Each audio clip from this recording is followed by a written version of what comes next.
Oyster and milky mushroom business में सबसे important चीज, अगर वो चीज आपके पास नहीं है या फिर आपके एरिया में अवेलेबल ही नहीं है तो आप ओयस्टर एंड मिल्की मशरूम का बिजनेस नहीं कर सकते हो। वो चीज है भूसा, जिसको हम इंग्लिश में स्ट्रॉ या फिर सबस्ट्रेट भी बोलते हैं। आज की इस वीडियो में हम बात करेंगे भूसे के बारे में, कौन सा भूसा आप यूज कर सकते हो, कौन सा भूसा आप यूज नहीं कर सकते हो, भूसा कलेक्ट करते समय आपको क्या क्या सावधानी बरतनी होगी, एग्जैक्टली किस टाइप का भूसा हमें स्टरलाइजेशन के लिए यूज करना है,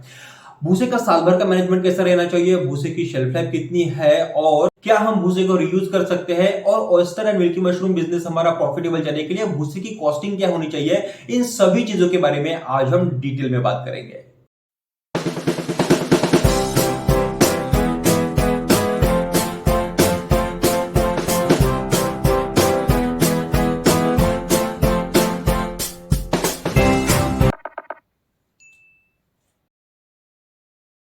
पहला सवाल, oyster and milky mushroom cultivation में हम कौन सा भूसा यूज में ला सकते हैं। जैसे कि हमने अभी तक oyster and milky mushroom cultivate करने के लिए जो स्ट्रॉ यूज किया है उसमें चावल का भूसा, गेहूं का भूसा, चने का भूसा, तूर का भूसा, सोयाबीन का भूसा, बाजरे का भूसा और स्वीट कॉर्न का जो छिलका होता है जिसको हम मक्के का भूसा भी बोल सकते हैं, वो भी भूसा हम यूज कर सकते हैं। बेसिकली जिस भूसे में पर्टिकुलरली लिग्नोसेल्यूलोज होता है वो हम भूसा यूज कर सकते हैं। अभी आपको इस चीज का शायद डाउट आ सकता है कि आपका जो एरिया है, आप जहां भी रहते हैं वहां जो इजीली भूसा अवेलेबल होता है, क्या उस भूसे पे क्रॉप आ सकता है, क्योंकि वो आपके एरिया में बहुत ज्यादा पैमाने पे ग्रो होता है, इजीली मिल जाएगा, बहुत कम कॉस्ट में मिल जाएगा, तो उस पे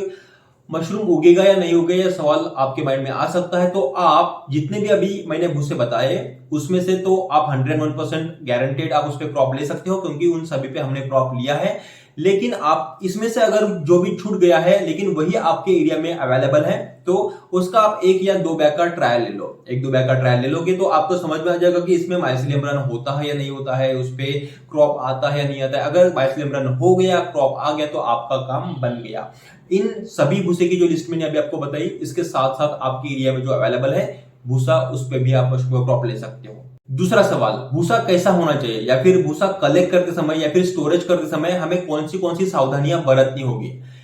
भूसा जब हम कलेक्ट कर रहे हैं, ज्यादातर हम भूसा खेतों से कलेक्ट करेंगे, हम किसानों के साथ कांटेक्ट करेंगे या फिर कॉन्ट्रैक्ट करेंगे। अगर आप खुद किसान हो तो आपके खेत में से आप भूसा कलेक्ट करोगे। तो जो भूसा खेतों में से आता है उसमें डस्ट या फिर मट्टी होने के चांसेस होते हैं, तो मेक श्योर कि आपका जो भूसा है खेतों से आ रहा है उसमें डस्ट या फिर मट्टी ना हो, ऐसा ही भूसा खरीदो। अगर आपके पास ऑप्शन नहीं है और जो भूसा आपने खरीद लिया उसमें आपको बाद में पता चला कि डस्ट और मट्टी बहुत ज्यादा है, तो उस पर हम सॉल्यूशन अप्लाई कर सकते हैं कि उसको हम धो डालेंगे, स्टरलाइजेशन के पहले धो डालेंगे और फिर हम उसको स्टरलाइजेशन के लिए यूज करेंगे। ये पहली चीज कि डस्ट और मट्टी नहीं होनी चाहिए, अगर है तो हमें भूसे को धो डालना है। दूसरी चीज, भूसा 1 साल से पुराना नहीं होना चाहिए। जितना अच्छा ताजा भूसा हो उतना उससे हम क्रॉप भी ज्यादा उम्मीद कर सकते हैं, क्योंकि वो ताजा है, उस पर कभी उस पे अनवांटेड फंगस या फिर इंसेक्ट्स का अटैक नहीं हुआ है, तो उससे हम अच्छे क्रॉप की उम्मीद कर सकते हैं। लेकिन अगर भूसा बहुत पुराना है, 1 साल से पुराना, 1.5 साल से पुराना, 2 साल से भी ज्यादा पुराना है, तो फिर उसको आपको यूज में नहीं लाना है। अगर अच्छी क्रॉप आप चाहते हो तो 1 साल तक का पुराना आप भूसा यूज में लाए। उसके बाद तीसरी इंपॉर्टेंट चीज ये है कि भूसा जो है ये कभी भी गीला नहीं होना चाहिए। जब आप भूसा स्टोर करने के लिए जाओगे तो जैसे ही कोई फसल निकलती है और उसका भूसा आप स्टोर करना चाहोगे तो फसल निकलने के अगले 8-10 दिन में या फिर 15 दिन में, हार्डली 1 महीने के अंदर उसको स्टोर कर लो। अगर गलती से बारिश आना शुरू हो गई या फिर कभी कभी किसी भी मौसम में बारिश आ जाती है और अगर वो भूसा गीला हो गया तो आपका जो भूसा है वो वेस्ट चला गया, उस भूसे को आप यूज नहीं कर पाओगे। क्योंकि जब भी कोई भी भूसा पानी के कांटेक्ट में आता है या फिर ज्यादा मॉइस्चर के भी कांटेक्ट में आता है तो उस पर unwanted insects and unwanted fungus का अटैक होता है और आपका भूसा अच्छा क्रॉप देने की क्वालिटी आपके भूसे की कम हो जाती है। इसके लिए कभी भी गीला भूसा हमें यूज नहीं करना है। आप अगर कोई गीला भूसा और कभी भी गीला ना हुआ भूसा अगर देखोगे तो गीला भूसा थोड़ा सा ब्लैकिश कलर का आपको दिखेगा। इसके लिए आपको हमेशा ये चीज ध्यान में रखना होगा कि जब भी आप भूसा स्टोर करोगे तो किसी किसान से पूछो, या फिर अगर आप रीसेलर से खरीद रहे हो, जो किसानों से खरीदते हो और फिर आपको बेचते, तो उनसे भी एक बार कंफर्म कर लो कि ये कभी गीला नहीं हुआ है ना, कभी ये ज्यादा मॉइस्चर के कांटेक्ट में नहीं आया होगा ना, और जैसे ही आपका एक्सपीरियंस बढ़ेगा आप खुद ही जान लोगे कि भूसे की क्वालिटी कभी भी गीला ना हुआ और कभी गीला हुआ, इन दोनों को आप खुद ही आइडेंटिफाई कर लोगे, और वो भूसा आपको यूज में लाना है या नहीं लाना है, खरीदना है नहीं खरीदना है, स्टोर करना है नहीं खरीदना है, स्टोर करना है नहीं करना है, इसका डिसीजन आप खुद ही ले पाओगे। तीसरा सवाल, क्या भूसे की लेंथ से माइसेलियम रन या फिर ऑयस्टर मशरूम क्रॉप पे असर आता है? बहुत सारे लोगों ने यह सवाल पूछा है कि जैसे चावल का भूसा होता है उसकी लेंथ थोड़ी सी लंबी होती है, लगभग 1 फुट 1.5 फुट तक समझो, या फिर हाफ फुट तक भी समझो, और बाकी का जो गेहूं का भूसा वगैरह होता है उसकी लेंथ बहुत छोटी छोटी होती है, जिसको हिंदी में कटिया वगैरह बोलते हैं, जो गाय को खाने के लिए भी देते हैं और बाकी चीजों के लिए भी इस्तेमाल किया जाता है।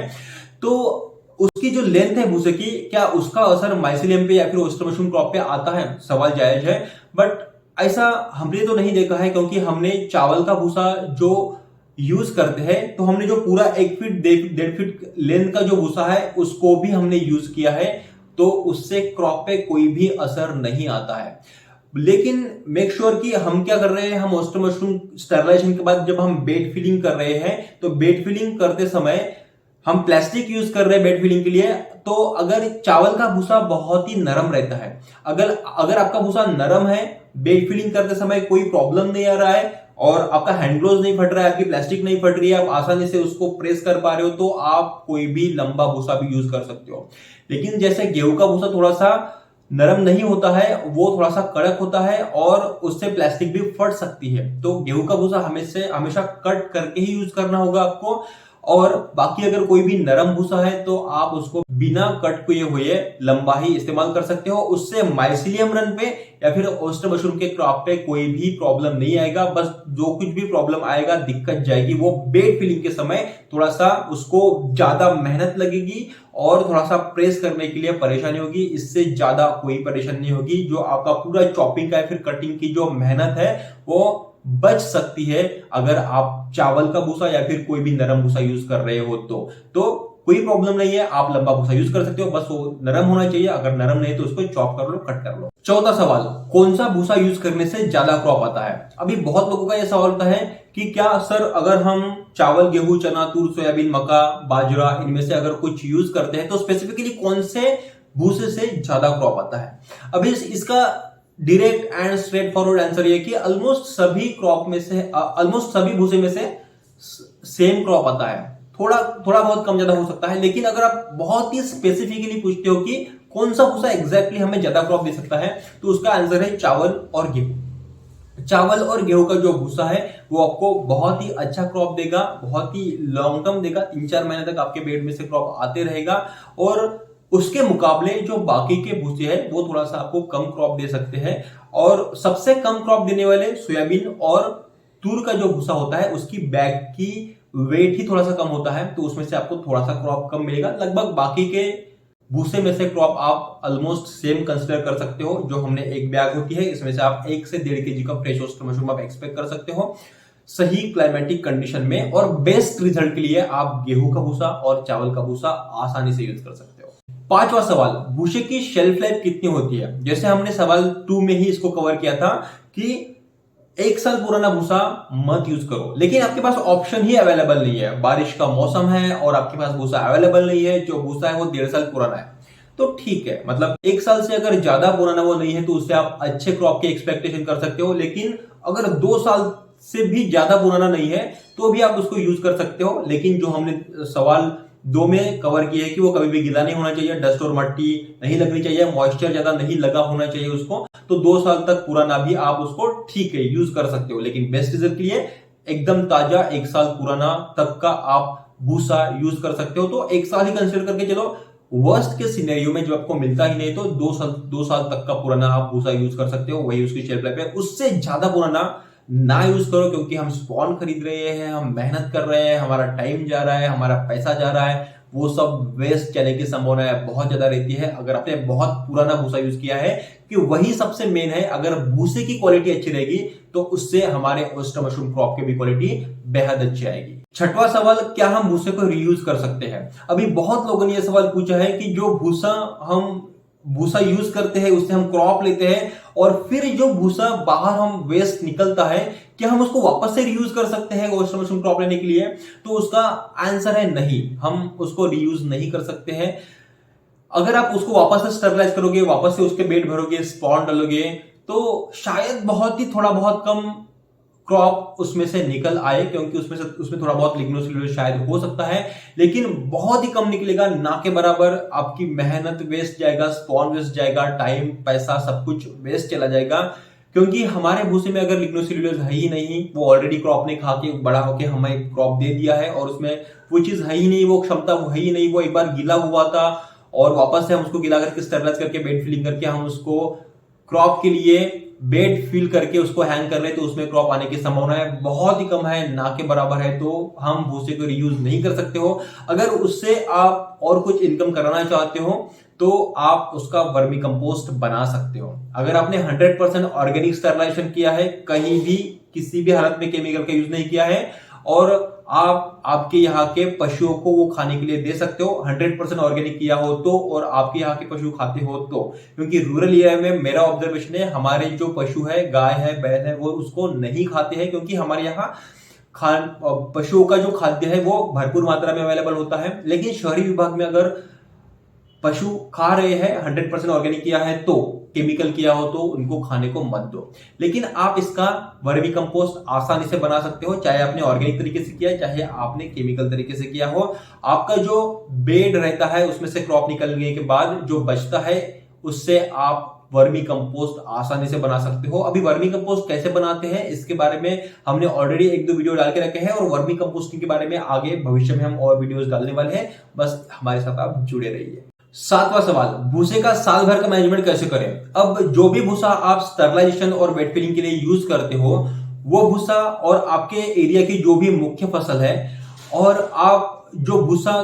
खेतों से, किसानों से ला रहे हो या फिर रीसेलर से खरीद रहे हो, और आपको साल भर में कितने भूसे की जरूरत है, और आपके शेड की भूसा स्टोरेज करने की कैपेसिटी कितनी है, इन सभी चीजों पे आपका साल भर का भूसे का मैनेजमेंट डिपेंड करता है। अभी जब आपके एरिया की जो भी मुख्य फसल रहेगी और वो अगर आप यूज कर पा रहे होंगे कल्टीवेशन के लिए, तो आप डायरेक्टली किसानों से कांटेक्ट और कॉन्ट्रैक्ट करके रख सकते हो, और जैसे ही भूसा उनके पास अवेलेबल हो जाता है, आप आपके शेड पे स्टोर कर सकते हो, डिपेंडिंग ऑन कि आपके शेड की कितनी स्टोरेज कैपेसिटी है और आपको कितना शेड साल भर में आपको भूसा लगने वाला है। अगर बारिश के मौसम की ही बात बहुत इंपॉर्टेंट होती है साल भर का मैनेजमेंट, यानी कि जैसे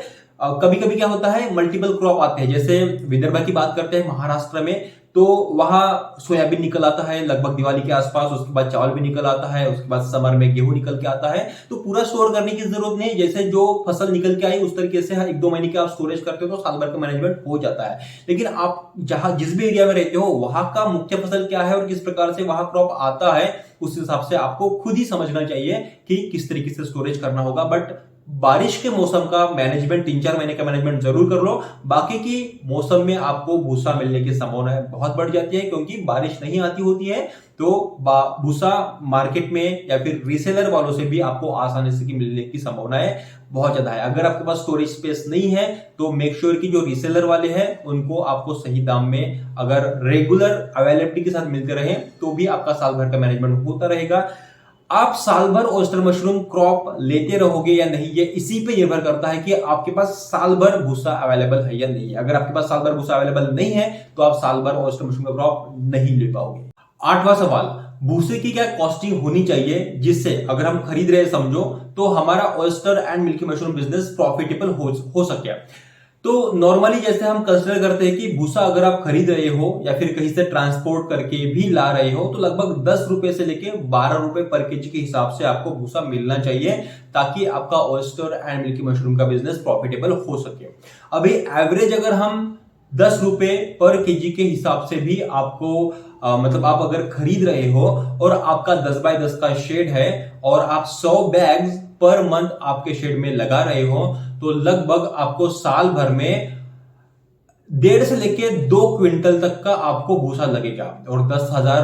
10 रुपए पर केजी के हिसाब से अगर आप उसको खरीद रहे हो तो लगभग आपको 20,000, 18,000 से लेके 20,000 रुपए तक का खर्चा आ सकता है भूसे का साल भर में। तो आशा करता हूं कि मैंने भूसे के बारे में सभी चीजें कवर कर ली है और आपको इस वीडियो से भूसे के बारे में जो भी कंफ्यूजन्स थे, डाउट्स थे, वो क्लियर हो चुके होंगे। इसी तरीके से अगर आप आपके ऑयस्टर मशरूम को कमर्शियल लेके जाना चाहते हो और आपको ज्यादा चीजें पता नहीं है तो आप हमसे ट्रेनिंग भी ले सकते हो। ट्रेनिंग के लिए आप हमें कांटेक्ट कर सकते हो हमारे 70213704 इस नंबर पे व्हाट्सएप या फिर कॉल करके भी पूछ सकते हो। वीडियो से अगर कुछ सीखने को मिला हो तो वीडियो को लाइक और चैनल को सब्सक्राइब भी कर लीजिए। हम इस तरीके की वीडियोस आपके लिए हमेशा लाते रहेंगे। वीडियो पूरा देखने के लिए, वीडियो को लाइक करके चैनल को सब्सक्राइब करने के लिए, हमें सपोर्ट करने के लिए आप सभी लोगों का बहुत बहुत धन्यवाद।